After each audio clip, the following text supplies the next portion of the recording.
So if you're thinking about buying a home in North Carolina and you're not quite sure where to start, well, you've come to the right place. In this video, I'm going to review everything you need to know about buying a home in North Carolina. And as an extra treat, I'm going to add in a little bit of information regarding South Carolina. I'm in Charlotte and we are right on the border, and a lot of the processes for purchasing in both of our states are pretty much the same. So strap in and get ready, and if you want to follow along, I've put together a great workbook that'll be in a link below in the description. So feel free to go ahead and click on that and get all of the information and follow along with me throughout this video. I'm 𝗖𝘁 I'm a local real estate agent to Charlotte, North Carolina and the surrounding areas. And every day I get people like you looking to move to the area that are calling me, texting me, emailing, and even setting up Zoom meetings to meet face-to-face to talk about their move to North Carolina. So whether you're 9 days or 90 days out across the country or moving just across town, be sure to reach out. All my contact information is below. Call, text, email, set up a Zoom, and we'll meet face-to-face and get you moved exactly the way you want.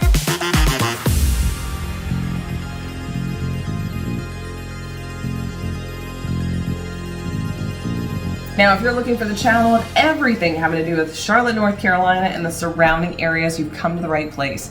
Go ahead and hit that subscribe button to make sure you're staying up to date on everything that's going on. And if you really want to stay up on top of things, go ahead and hit that notification button and you'll be notified every time I drop a new video all about Charlotte, giving you the info you didn't even know you wanted to know. So let's dive into our video today.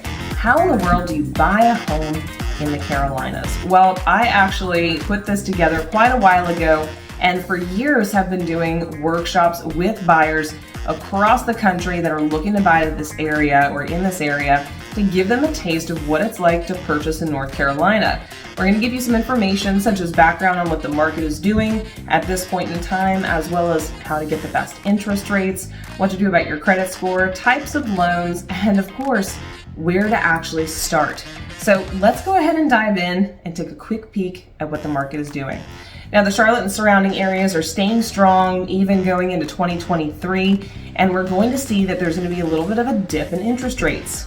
Now, interest rates have been way low in 2020 and 2021. In 2022, we did see an increase and significant rise in interest rates, but interestingly enough, we still saw a fairly steady amount of homes being sold.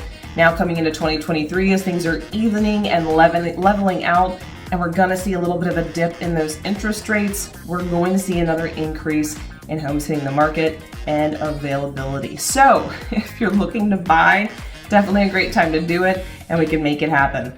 Now, over the last few years, the average price point in Charlotte has increased. In many areas, it's in the 370s.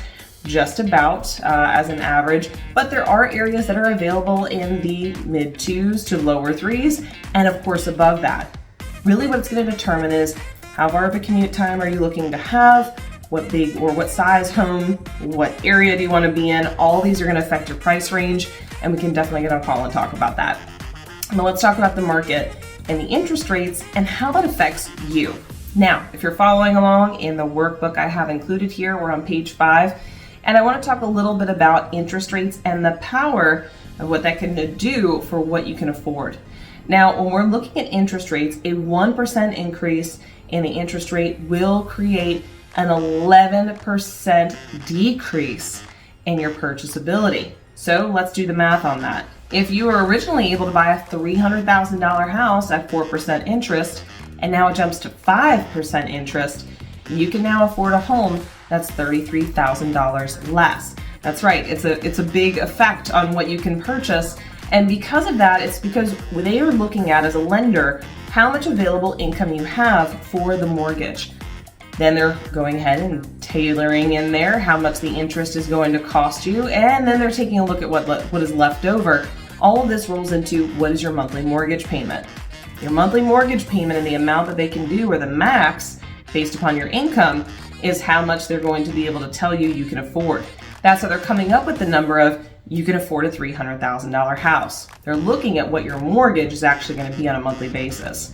This is why as interest goes up, or interest rates, The interest on the loan goes up, meaning there's less there to pay the principal or the actual amount due, and therefore decreases the amount of home you can buy. Here's the bonus. Prices of properties are constantly changing, and in most cases, in the Charlotte market and the surrounding areas at least, they're going up. But interest rates can drop, and you can refi, and you can get better credit score, and you can go ahead and re-up anytime you desire when it comes to interest rates. So get the home when it's at its lowest point, meaning now, because the prices are going to keep going up. Maybe not as crazy as 2020, which was 20% increases in property values, but you're still going to see an increase year over year over year. So marry the home, date the rate. You can always trade it out. Now, one other thing we're seeing in the market is homes are staying on the market a little bit longer. Now, what do I mean by that? What I mean is they're not gone in 3 hours. In many cases and in certain areas around the Charlotte area, we're seeing an average of 21 days on market. Now, don't freak out. This doesn't mean the market is crashing. It means there are less or fewer buyers that are willing to buy right now or able to buy because the interest rates went up, but there's still plenty of homes on the market available for purchase. For you as a buyer, this means that you're going to have the ability to negotiate with a seller and actually get some closing costs paid. We'll talk about that a little bit later. So let's talk about some of the benefits of buying a home. I think the biggest benefit, and my clients tend to agree, as well as my investor clients, is the equity in a property. Equity is the difference between what the home is valued at and what you owe. Now, there are 4 different ways to grow equity or get equity in your home. Way number 1, very simple, buy the home for less than the appraised value. Now, over the last several years, that's been a bit of a challenge because things are selling over appraised value. But as we have started to see coming into the new year, there's not only, like I said, negotiation with the seller, but we are seeing that values are still going up, but you're able to negotiate and potentially pay slightly under that. Number 2, you pay your mortgage every single month. Now, as time goes on, even if the value of your home never changed, which won't happen, but even if it never changed, you are diminishing the amount of what you owe, therefore growing how much you own. Now, when you're purchasing a home, sometimes you're only putting a small percentage down, which means the bank has the larger majority of ownership in your home. You're building equity as you pay the loan off, so keep that in mind. Way number 3, you never touch your house, and instead you just buy it in a really great area that's already appreciating. There's many areas of Charlotte that we've seen this happen, one of which is very popular, is NODA. The NODA area in Charlotte saw this early on, and as things started to explode in this particular location, even the teeniest little house that hasn't been touched since the 1940s and still has those checkerboard floors, that house is now going for $300,000. Now, you might be mind blown by that because nothing's been improved, but what happened? The area around it increased in value and raised it with it, which is pretty cool. Now, we can't all be that lucky or have that much forethought or foresight, but it does happen. And way number 4, make improvements on your home. Things like updating the kitchen, even if it's minor things like putting in butcher block and painting it, or cleaning up the yard and putting down some mulch. All of these will increase the value of your property, thereby increasing the equity. Now, quick note for those of you out there who might be thinking, that's great, but I can't even get that until I sell it. Not quite true. In fact, you could do a cash out refinance. Take a look at that. Cash out refinance, whereby you refinance the home and you can pull a percentage of your equity, an actual dollar amount, out from your home, and it basically gets rolled into an updated loan. Now you have cash and a house, which is great, but that cash can be used for anything. It is truly cash, and it is tax-free because it's still tied to a debt. So your home can actually be your own little gold mine if you choose it to be.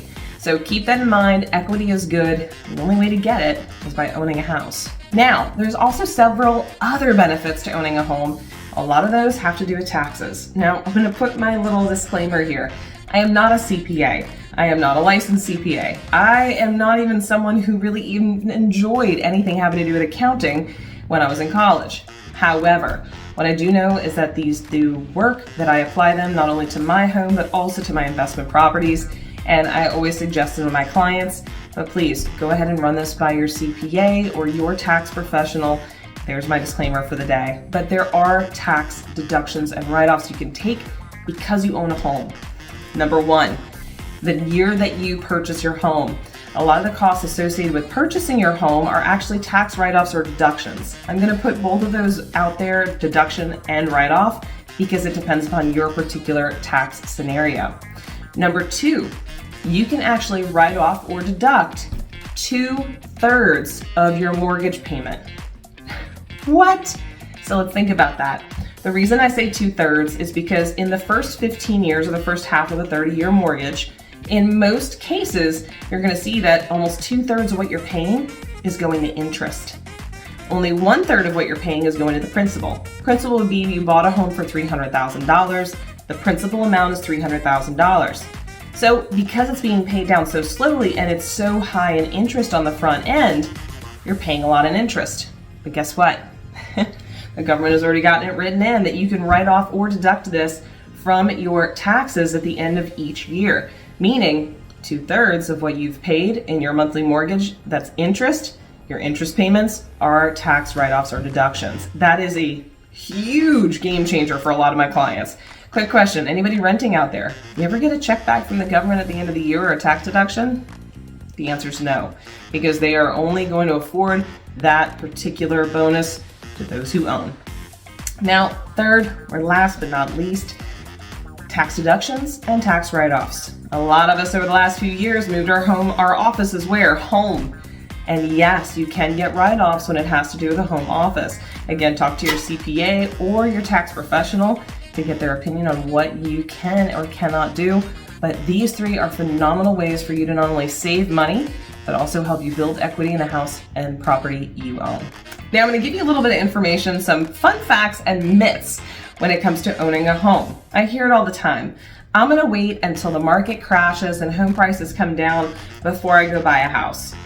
Guess what? Prices aren't coming down, at least not in the Carolinas and definitely not in Charlotte and the surrounding areas. In fact, Charlotte is one of the top 10 locations that people are migrating to from across the country, meaning we have a high level or high percentage of people moving here, which means what? We only have so many houses. Demand is going to remain high, and what happens when you have high demand and low inventory? Guess what? Prices go up. That's right, Charlotte's still slated, and I say Charlotte, it's the surrounding areas, including South Carolina, is still slated to go up by at least 10% in 2023. So what does that mean? There's no time like the present to purchase a home. Now, I hear this as well, I'm gonna wait till interest rates drop. Here's the thing. You might want to wait till interest rates drop, but interest rates are constantly fluctuating, which means at the time you choose to then buy because an interest rate has dropped, it might change again before your interest rate even locks in when you found a house. But if you wait, the prices of homes will have risen and you're actually going to miss out on that equity and potential value in the house going up having you owned it. So make sure you marry the house, date the rate. You're going to want to get that house sooner than later and allow that equity to grow and refinance, which is a much faster process than going out and finding a house and closing. Refinance when the interest rate drops. Now you have the best of both worlds. So now another fun fact for you to know is rent goes up every year. So do home prices. However, interest rates are constantly fluctuating. I just mentioned this, right? So if you know that your rent is going to go up again and that your home value of your property that you own is going to go up and your interest rate is going to fluctuate because you can keep refinancing, wouldn't it be best to get it sooner rather than later? Yes, keep that in mind. Here's another myth I hear. Well, I don't want to be stuck paying the same interest rate for the next 30 years. Here's the thing. Yes, most mortgages are 30-year mortgages. Usually you have a lower monthly mortgage payment if you go for 30 years. But like I said, you can go ahead and refinance at any time. And some lenders will tell you have to wait 6 months. That's not actually true. You can refinance at any time and catch the lower interest rate and hold on to that interest rate as long as you desire. So don't get caught into the idea that you have to have it for 30 years. Here's the next piece. You're not going to live there for 30 years. Hate to break it to you, but most people are going to move between 5 and 10 years. You're not going to be there for 30. That's totally fine. And the other myth I hear, you only get your equity when you sell.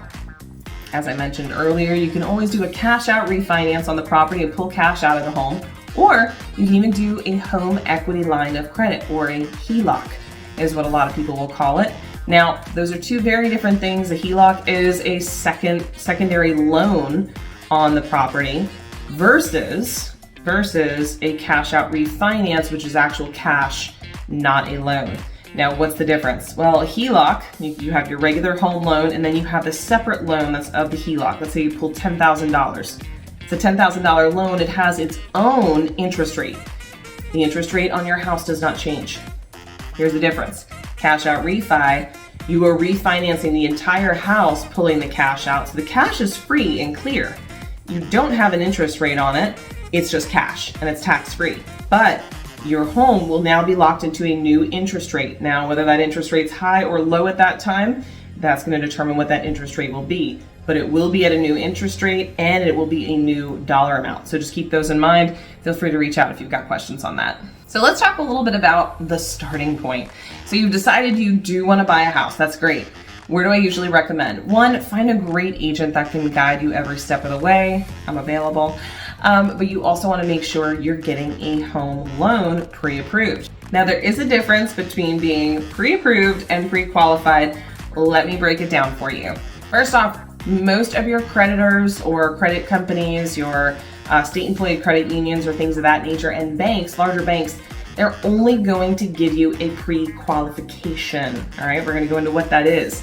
I also highly recommend, and I will double down on this, avoid places like Rocket Mortgage and online mortgage companies where you don't know the lender or they didn't come recommended by your real estate agent. Why? There's usually a reason for that. And we have a lot of challenges with those loans closing just because they didn't get the upfront information. So let me outline why I don't recommend a pre-qualification and what it is.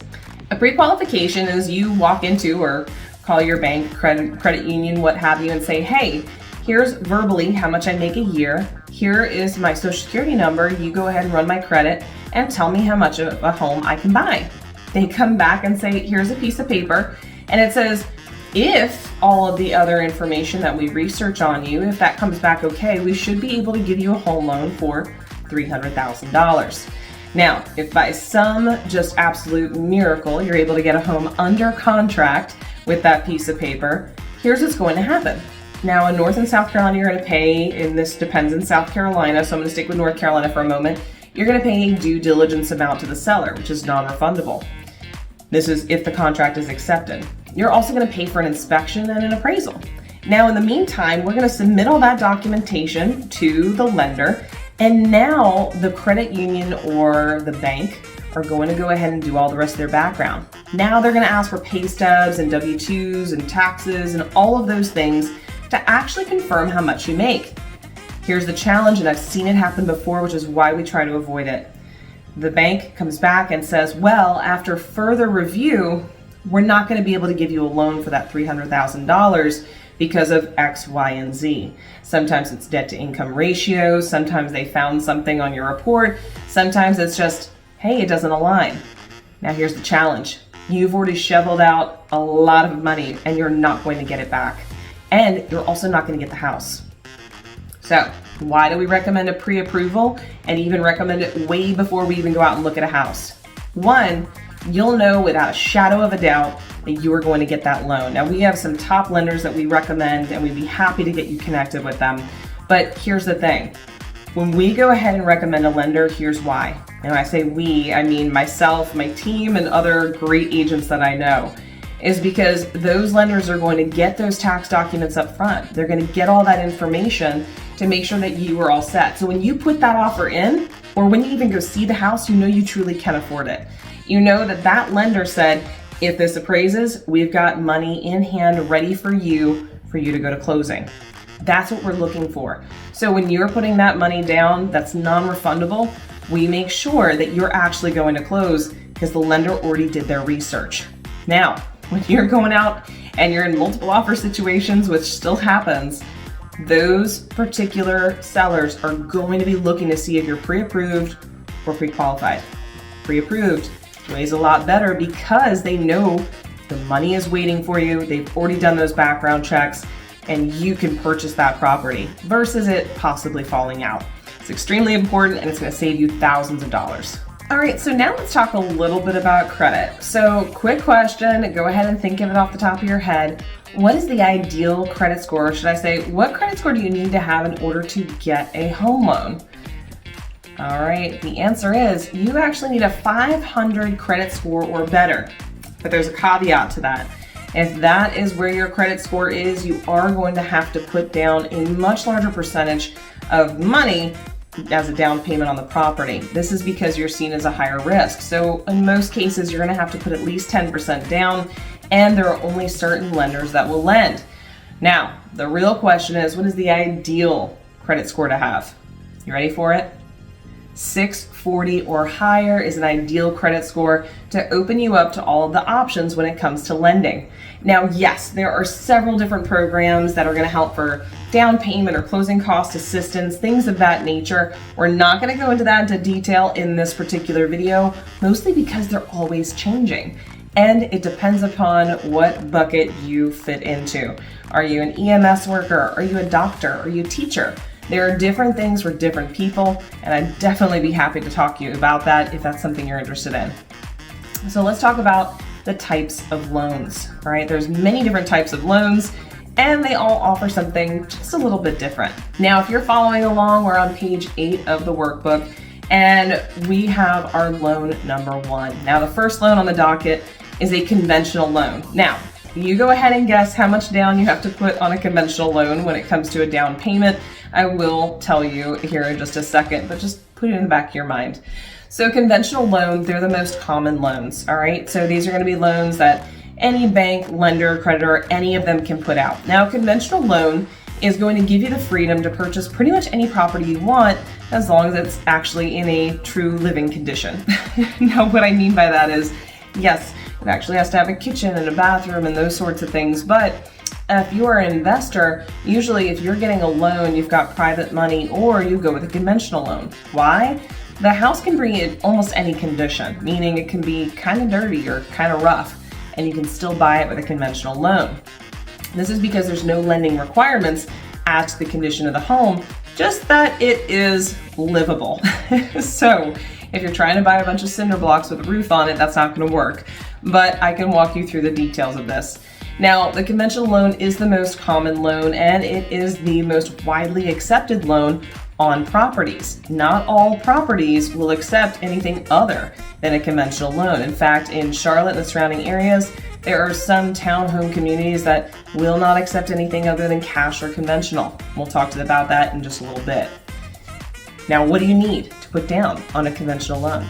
Well, if you are a first-time home buyer, most of the, well, in my opinion, the better lenders have programs where you only have to put 3% down.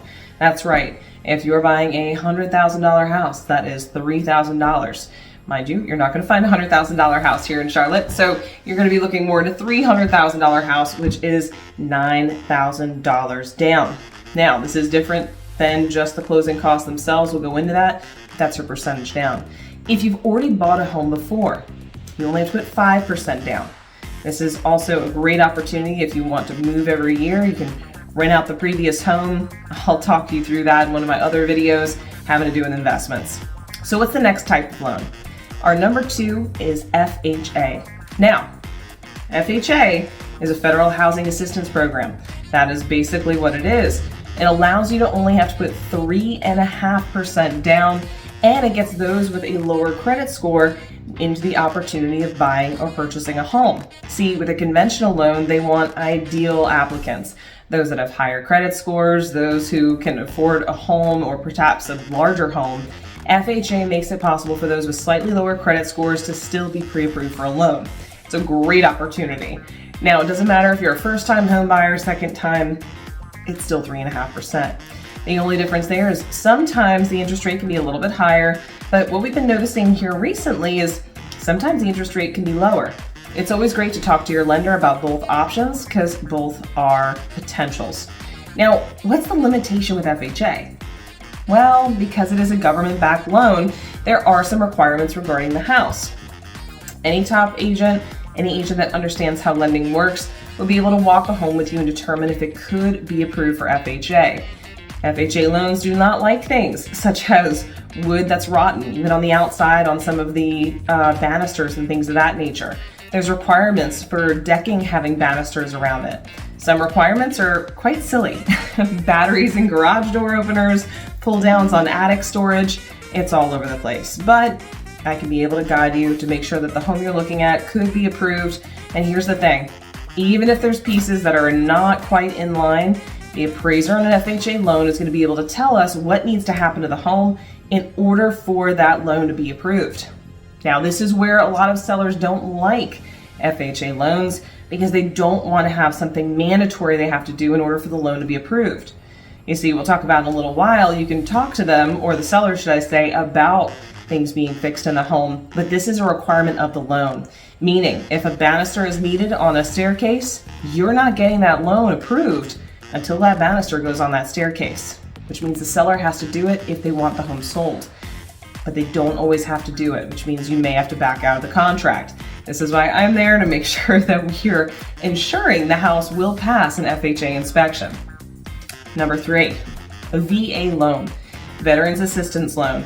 For those of you that serve, current, active, or retired, thank you so much for your service. It's truly appreciated.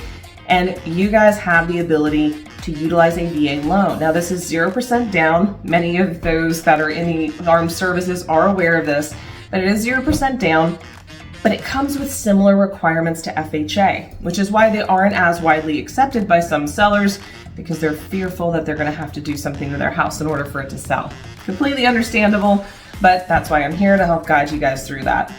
And number 4, this is one of the least common or least used loans, but it's called a USDA loan. Again, government backed. The idea is for people to move out into more rural areas. So it's only available in certain areas. You can go ahead and check out the USDA eligibility map where you can search each property address to see if it's eligible. But here's the thing, there are limitations to how much you earn. There's also limitations to the areas in which they're available, and not all sellers have to accept a USDA loan. Some of my clients have used it in the past. It's been a wonderful opportunity for them to get into a home, but they have gotten fewer and far between on who can use them and where they are. So is it available? Yes, but it's challenging. And how much down do you need for that? 0%. So yes, there's some red tape, but if you do fit the bill for that, there are options. So here's one of the biggest questions I get when it comes to this.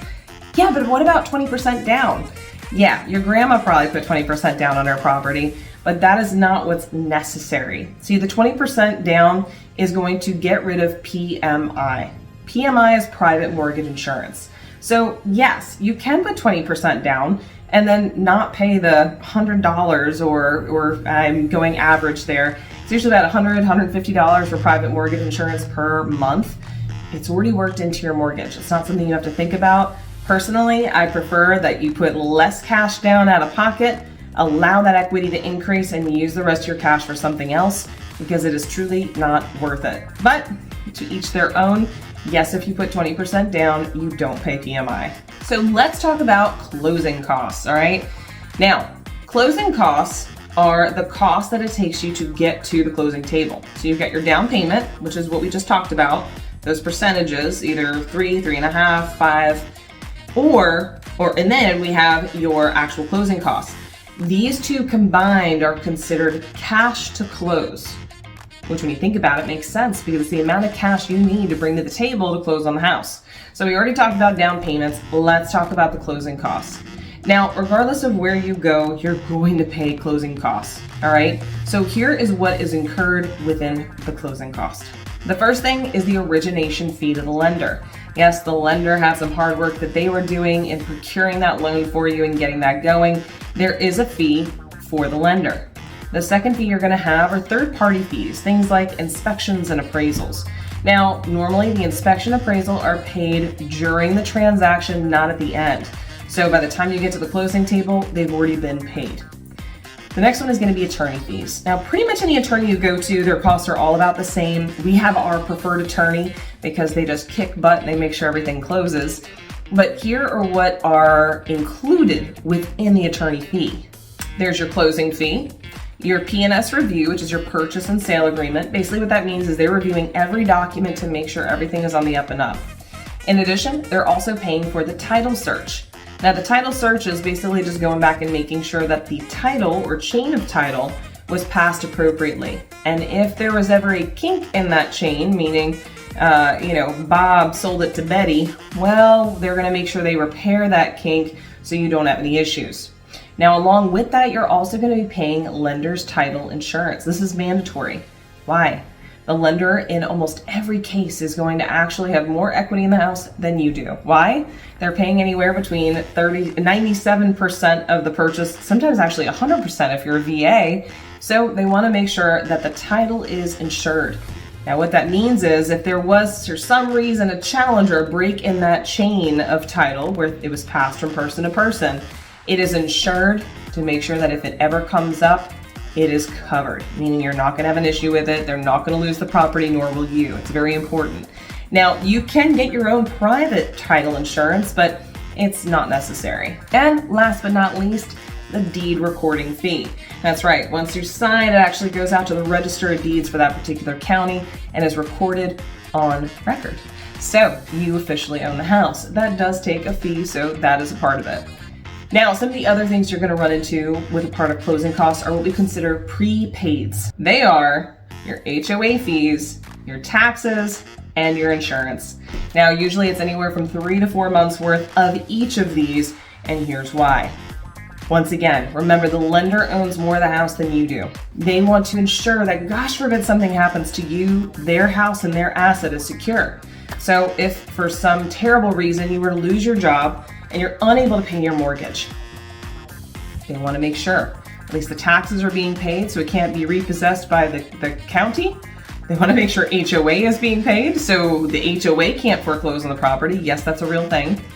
And they want to make sure the insurance is paid so that, yes, if something catastrophic happened, like there's a fire in the home, the asset isn't lost. And that can happen through lapse of insurance. So they want to make sure that there's 4 months already stashed away, already paid, that they don't have to worry about it while they go through the process of potentially getting you out.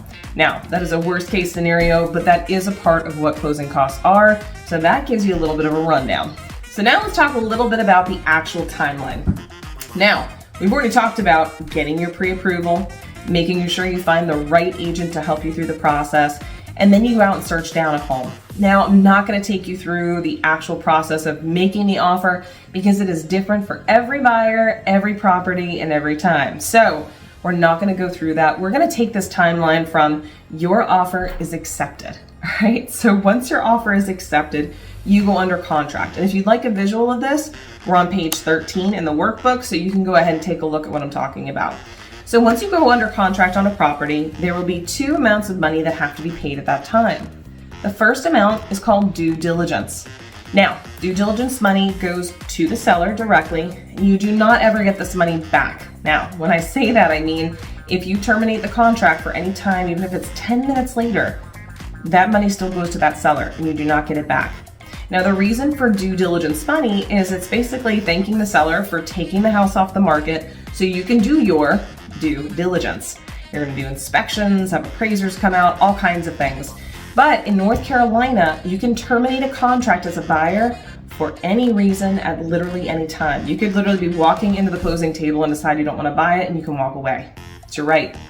The seller cannot terminate for any reason under North Carolina law. So they are bound to you as the buyer.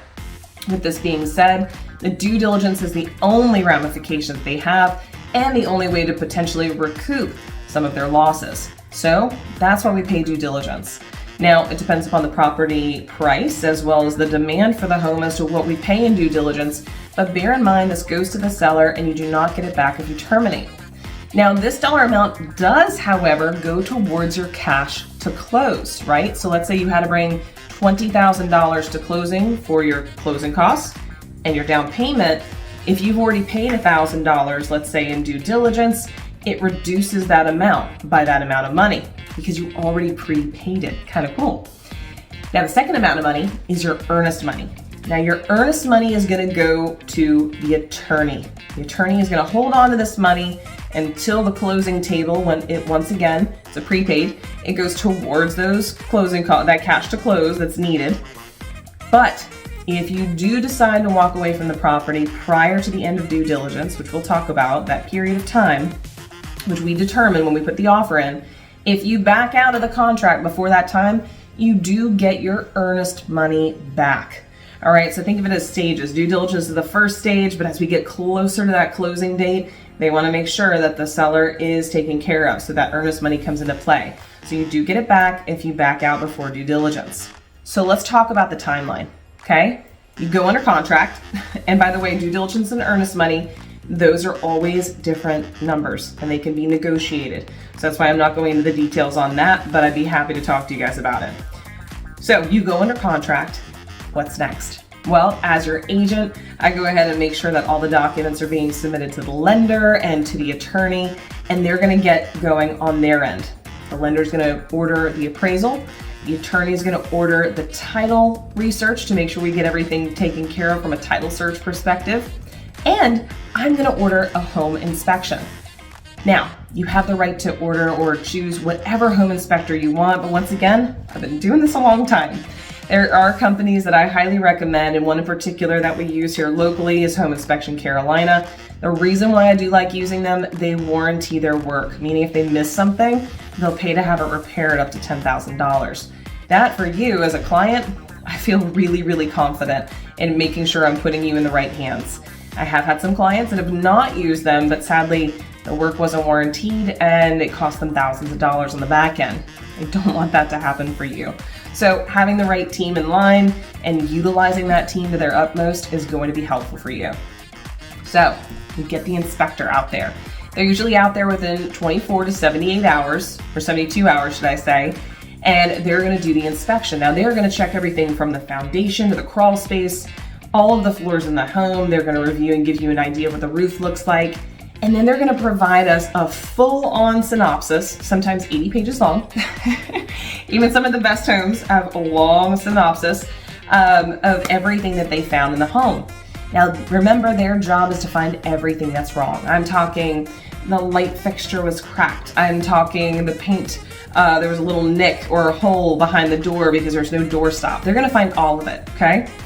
Then you and your agent are going to sit down and discuss what was found and determine what you request being repaired. Now, I always say, keep in mind, this is not new construction, unless it is. And if it is, we're still going to inspect it and we hand them a punch list.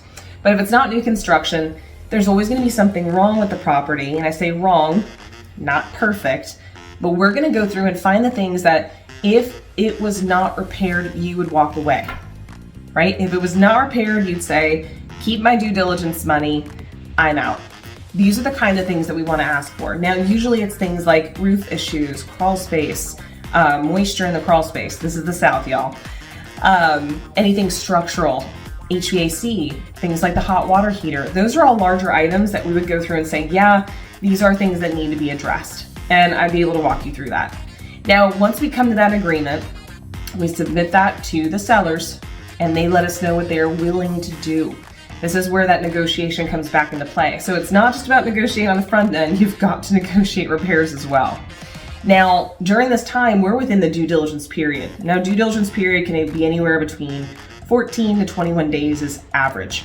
In most cases, people do 14 days, and it's plenty of time to have the home inspected, re-inspected, negotiate repairs, and move towards a happy ending. So once we've sent this to the sellers, they've got that amount of time to respond. We come to an agreement, and now we move forward. If we don't, we must back out before 5 p.m. on the date of due diligence. Don't worry, I keep it on my calendar so we won't miss it. But we want to back out by that time so you get your earnest money back. But we will guide you through all that. Most cases, we're still moving forward and everybody comes to a wonderful agreement. So we move past that. So now what? Well, now the lender is going to finish up what they're doing, finish up with their appraisals and their documentation. And here's the thing. You're going to get a lot of emails that have to tell you, well, we need this other document, we need more information, even if they've asked for it 3 times. Why? Guess what? It's not because the lender is incompetent. Nope. There is an individual on the lender side called the underwriter. Now, picture the underwriter as the troll that lives under the bridge. What do you have to do to go over the bridge? You have to do whatever the troll says, right? You got to give them candy. You have to sing to them, whatever they desire the troll has to get if you want to cross the bridge? Well, that's the underwriter. To any underwriters watching this out there, I know you don't look like a troll, but let's face it, if you don't get what you need, you're not closing. So we have to go ahead and pay the toll to the troll. Whatever they request, we have to give to them. So we're going to make sure we provide that. And yes, sometimes that means we're going to be asked the same questions multiple times and have to submit the same information. So we get that into the underwriter. They get everything taken care of. And in the meanwhile, the attorney is getting all their documentation pulled together. Now, just before we go to closing, usually about the day before, we're going to walk the home. We're going to make sure that there's nothing there that shouldn't be there. We're going to make sure that things are cleared out. And we're going to make sure everything we agreed upon when it came to repairs, we're done. Now, some repairs we just can't tell. If you put me in front of an HVAC system, I'm not going to be able to tell you whether it was fixed or not. So we internally are also going to find all of the receipts, get all the receipts from the seller of everything that was repaired, so you have records of everything. Now we go to closing, and closing is so much fun. You get to sign the paperwork, have a little mimosa if you want. Some of my clients do bring mimosas. Celebrate that you bought a home, but wait. You cannot get access into the home until it has been recorded. I always tell my clients this. You're not going to get the key until it's recorded at the Register of Deeds. Now, in most cases, this is going to take about an hour and a half. It's electronically sent. But there have been some cases where if we close late on a Friday afternoon, if the docket is too full, your home won't record till Monday. Don't worry, that's why we try to avoid Friday closings. But with that being said, you don't own the home until it's recorded. Myself and the attorney will always let you know when we're on record and make sure you know exactly when the home is yours and you can legally enter the property. Now, in a nutshell, it's a very straightforward and easy process. So what's really your timeline? Decide that you want to make a move. Find a great agent that can guide you. Once again, I'd be happy to help. Find an amazing lender that can go ahead and get you pre-approved. Find your house and follow it to completion. And buying a home is just as simple as that. So if anybody has any questions, like I said before, whether it's 9 days or 90 days, whether you're moving across the country or just across the state or the city, give me a call, text, or email. I'd love to get together with you and help you in your process and planning. And one final tidbit of information, how long does it take? From contract to close is about 30 days. But it might take you up to 2 months to find the right home. So keep that in mind. If you're making a timeline to move, you would probably want to start at least 90 days out from wanting to be in the home. I'm 𝗖𝘁. I hope this was helpful. Drop comments below if you've got extra questions and I'd be happy to answer them. Till next time, I look forward to showing you around town.